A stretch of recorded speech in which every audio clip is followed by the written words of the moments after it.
Dr. Carl Jung famously said, "What you resist not only persists, but it grows in size."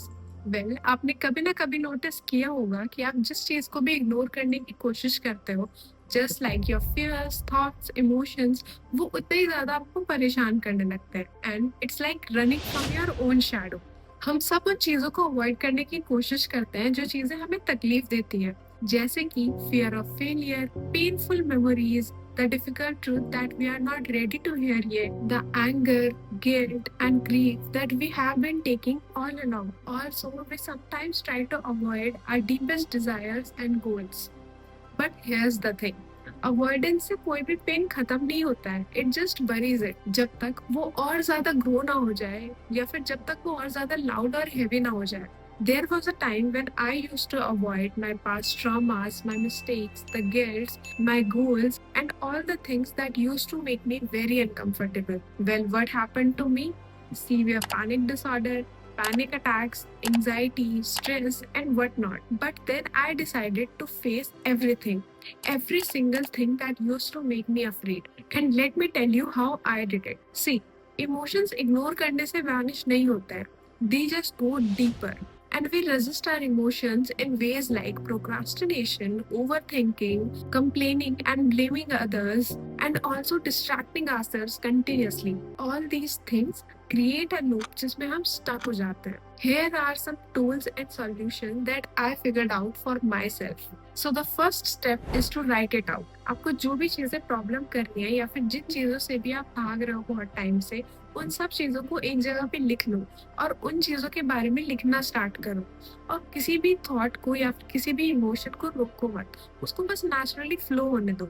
जितना ज्यादा आप उस चीज को लिखना स्टार्ट करोगे, उतना ज्यादा आप उन इमोशंस और उन फीलिंग्स के साथ कंफर्टेबल होना स्टार्ट हो जाओगे। The second step is to talk to someone. तो ये बहुत ज्यादा इंपॉर्टेंट है। जब भी आप किसी चीज को अवॉइड कर रहे हो या किसी चीज से भाग रहे हो, जब आप किसी के साथ वो चीजें शेयर करना स्टार्ट करते हो, तो ऑटोमेटिकली आपका पेन कम होना स्टार्ट हो जाता है। आप ऑटोमेटिकली उस चीज से हील करना स्टार्ट कर देते हो। So it is very important to find someone, maybe your family member, maybe a friend, or maybe just someone you know. आप किसी भी एक ऐसे इंसान को ढूंढो जो जेन्युइनली आपकी बात सुनने में इंटरेस्टेड है। ऐसा नहीं कि किसी के भी पास जाके बस बोलना स्टार्ट कर दिया। You have to find someone who is genuinely interested in listening you. The third step is to take micro actions.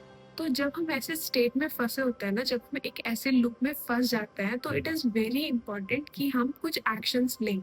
और ये एक्शन हमें हेल्प करते हैं उस ओवर थिंकिंग, प्रोक्रास्टिनेशन और दूसरे नेगेटिव एक्शन से बाहर निकलने में। ये एक्शंस कितने भी छोटे हो सकते हैं और ये आप अपने अकॉर्डिंग, जिस अपने कंफर्ट लेवल के अकॉर्डिंग एडजस्ट कर सकते हो। आई बेट that this technique will help you out the most. Now the fourth tool or the technique is to accept.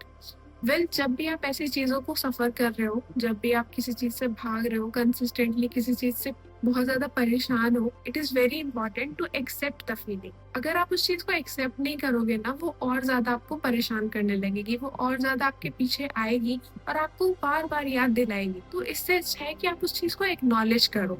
आप एक बार बैठो और उस चीज के बारे में सोचो, उस चीज को एक्सेप्ट करो कि ठीक है, मुझे इमोशन आ रहा है और मैं इस चीज को कभी ना कभी हील कर लूंगा, मैं इसका कोई सॉल्यूशन निकाल लूंगा।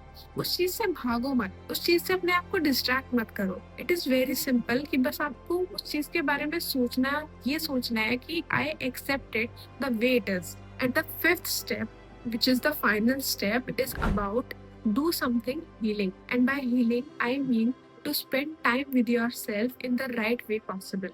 तो हमें कुछ ना कुछ ऐसा करना होगा जो हमें कंफर्टेबल फील कराए और हमें बहुत ज्यादा रिलैक्स फील कराए। जब हम ऐसी सिचुएशन में होते हैं, जब हम ऐसे लूप में होते हैं, तो इट इज वेरी इंपॉर्टेंट कि हम अपने आप को भी उतना ही इम्पोर्टेंस दें कि हम उन चीजों से भाग रहे हैं, पर हम उतने बुरे इंसान नहीं है, या फिर हम उस चीज में हमेशा के लिए फंसे नहीं रहेंगे। Let me give you an example of this. For me a healing activity is like walking in the nature, going outside, or maybe listening to some calm music, dancing by myself, or maybe just journaling. Anything that makes you feel healed can help you grow out of that loop. So remember this, that your feelings and emotions are not your enemies. They are just some reminders, they are just some messengers that you need to acknowledge. And the more lovingly you face them, the more free you will become. Healing isn't about fixing something, it is about feeling. So ask yourself now, what is it that I have been running from? And comment down below what you are ready to stop avoiding.